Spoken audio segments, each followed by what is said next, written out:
Рахмат, Улукбек Асамидович. Эми бул жерде биринчи кезекте ушул сизди суу маселеси, азык-түлүк маселеси, баалардын көтөрүлүшү боюнча чакырып, бул жерде бизге эле эмес, элге да маалымат берип койсун дегенбиз. Эң негизги максат ошол деле. Анткени мына азыр эле айтып кеткендей паника болуп атат. Түшүнүксүз болуп атат. Эртең кандай болот, кантип өзгөрөт, турукталабы, турукталбайбы, ошолордун баарына жооп айтып койсоңуз, мен ойлойм рыноктогу кичине колебания болбойт да. Анткени бизде кичине эле доллар көтөрүлсө, билесиз, баардыгын уйкаштырып көтөрүп кетип атат. Ушул жерде антимонопольный комитет канчалык түрдө жакшы ишин алып барып атат? Мына бир, ушул суроону берейин дедим эле. Экинчиден, мына газ боюнча, бензин боюнча биржада баа көтөрүлгөн жок, бирок болбой эле бизде көтөрүп атат. Мына ошолорго канчалык түрдө биздин антимонопольный комитет иштеп атат? Жооп берип койсунчу. Монополияга каршы агенттик Таялак кеңеш директор. Саламатсызбы, урматтуу Марлен Абдрахманович. Туура маселе көтөрдүңүз. Бүгүнкү күндө биржада баалар көтөрүлбөгөнү менен ГСМ Россиянын өзүндө биз 4 заводдон алып келебиз. Ал жерде акыркы июнь айында эле 1 тоннасын $65 чейин көтөрүлдү. 1 тоннада 1333 литр бар, өзүңүз билесиз. Анан бул дагы таасирин берип атат. Буга чейин дагы 60%га көтөрүлгөн. 4 заводдун өзүндө бардыгында. Анан бизде ички иште 3 монополист бар. Бул Роснефть, Газпром, ошондой эле жакында дагы бир компанияны киргиздик, бул Бишкек Петролиум деген. Буларга биз талапты койгонбуз. Азыр сдерживающий фактор өзүңүз билесиз, Мурдай Экономович. Ошону менен иш алып барып атат. Бүгүнкү күндө оставание менен кетип атат. Менде купуя сырлуу маалыматты күнүгө алып эсептеп атабыз. Транспорт чыгымы канча, канчадан келип атат, канча үстөк кошуп атат, дүң баа менен чекене баасынын ортосу канча. Ал боюнча талдоолор жүргүзүп, тийиштүү сунушту өз убагында берип атабыз. Өткөн апта эле мен ири компанияларды чакырып, аларга тийиштүү талаптарды койдук кагаз түзүндө. Негизсиз баа көтөрүүгө жол бербөө боюнча, ошондой эле атаандаштык мыйзам талаптарын сактоо боюнча. Азыр 3 сом 50 тиынга оставание менен кетип атат. Бул жерде запастар бар болчу.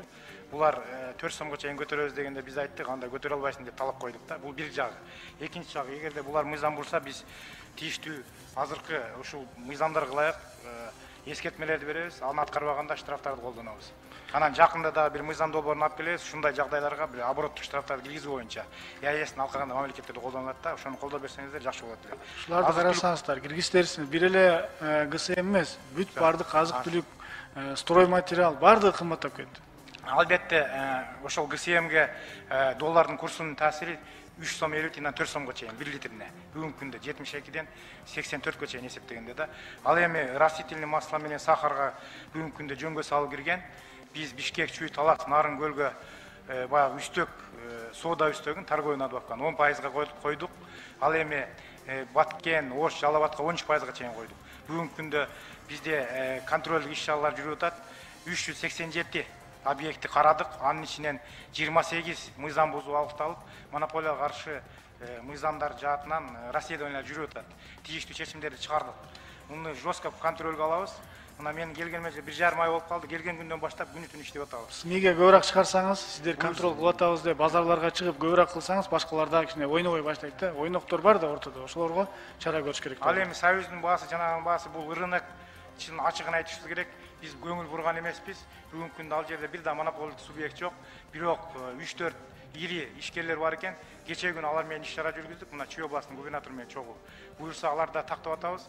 Расследование жүргүзүп, эгерде спекулятивный фактор аныкталса, биз тийиштүү органга өткөзүп беребиз. Мына ошол совет боюнча деле бир СМИге чыгып койсоңуздар, мен ойлойм, өзү менен өзү рынок токтойт эле да. Анан Улукбек Асамидович, мына Кыргыз-Нефтегаздын дагы өзүгө жетпей атса, Кыргыз-Нефтегаз 90% экспорт кылат да. Мына ошо эмне үчүн ушундай? Марлен Абдрахманович, мен как раз ушул боюнча кошумчалап коеюн деп аттым элем, суроо берип калдыңыз.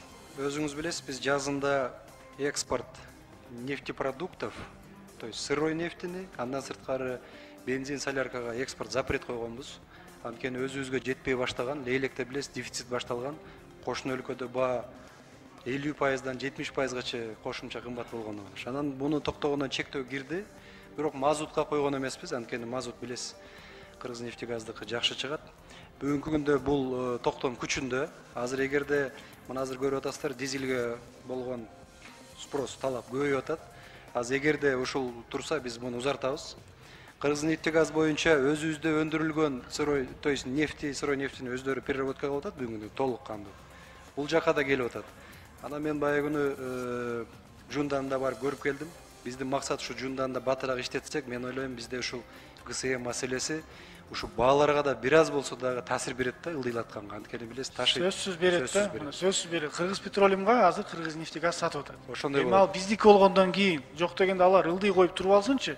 Мындайча айтканда рынокко воздействие болот эле дейм да. Бул талапты биз да коюп атабыз, бирок туура коюп атабыз маселени. Өзүбүздө өндүрүлгөн эми ал жердеги себестоимость бардык маселени мен тактадым. Ошон үчүн биздин максат ушундай болду. Биздин ички потребность жапсын да.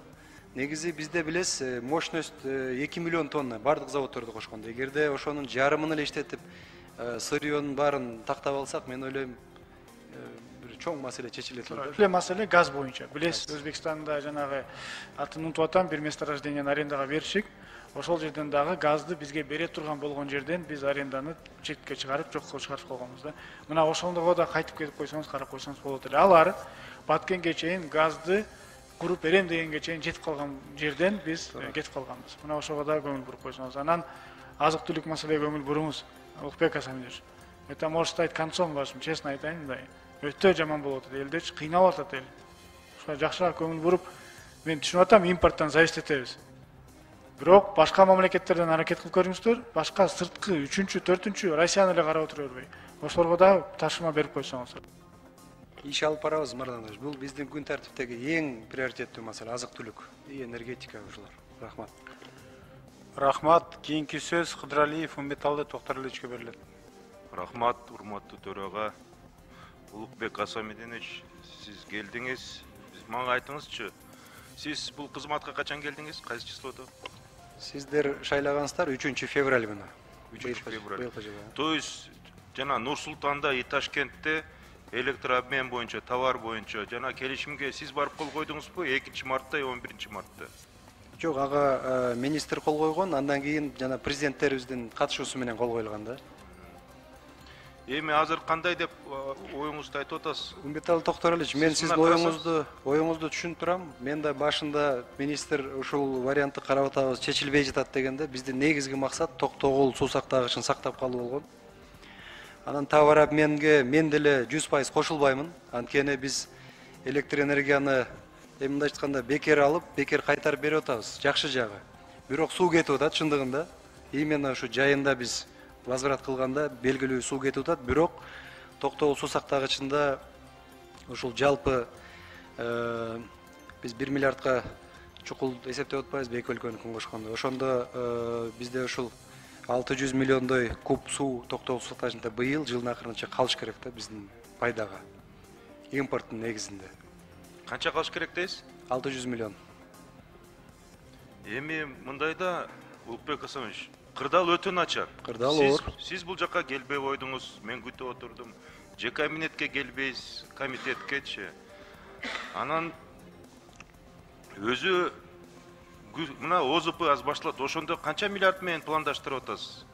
Кудай буйруса, Умбетал Токторович, биз октябрь айына 13 миллиардтан ашык менен киребиз быйылкы жылы. Ал эми 22 жылы 1 апрелде 9 миллиардтан ашык менен чыгабыз деген жакшы ниетибиз бар. Азыр бүгүнкү күнгө билесизби сиз канча приток, канча суу чыгып аткан? Бүгүнкү күнгө 700 кубка жакын приток болуп атат. Отток канча болуп атат? 200. Отток 500 болуп атат. Ооба, туура айтып атасыз. 500-тün тегереги болуп атат. Эми мына карасаңыз, жөн эле арифметика менен санап койсоңуз, Улукбек Асамидович, мына 200 мы что имеем азыр каждый күнүгөчү. Биз жана эң чоң утопия сиз деген 13 миллиард менен күзгү ОЗПга кирем дегенчи.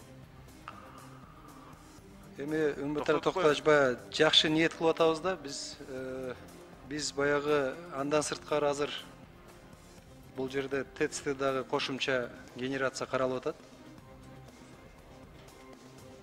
Азыр министр өзү да жооп берип койсун, эми азыр баарын жакшы кылам деп атат, Кудай буйруса. Умбеталы Токторалиевич, бүгүнкү күндөн баштап жылуу суу бериле баштады, ТЭЦке нагрузка көбөйөт, 100 мегаваттка чейин көбөйөт, ошону менен токтогул суу сактагычтагы суу пропуску азаят. Бүгүндөн баштап уже азая баштайт. Нагрузканы ТЭЦке көбөйтөбүз. Ошону менен жана товар обмен боюнча 1 сентябрга чейин биз беришибиз керек.